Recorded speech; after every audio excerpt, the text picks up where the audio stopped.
Videoya keçməzdən əvvəl kanala abunə olmağı və videonu bəyənməyi unutmayın. Sizin dəstəyiniz bizim üçün çox önəmlidir.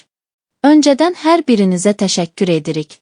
Xəbərin ünvanı xəbər verir ki, Milli Hidrometeorologiya Xidməti aprelin 5 günün ikinci yarısından 6-sı səhərədək ölkə ərazisində hava şəraitinin dəyişəcəyi ilə bağlı rəsmi açıqlama yayıb.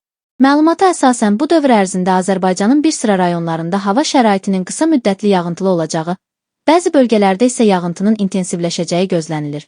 Xüsusilə dağətəyi və dağlıq ərazilərdə şimşək çaxacağı, leysan xarakterli yağış yağacağı, bəzi yerlərdə dolu düşəcəyi ehtimal olunur.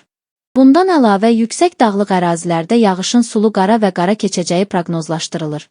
Yağıntılı hava şəraiti ilə əlaqədar çaylarda suyun səviyyəsinin artacağı, bəzi dağ çaylarında isə qısa müddətli sel keçəcəyi ehtimal edilir.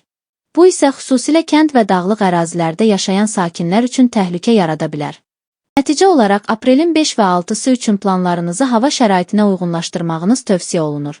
Gözlənilən hava şəraitinə uyğun tədbir görmək və ehtiyatlı olmaq hər birimizin təhlükəsizliyi üçün vacibdir.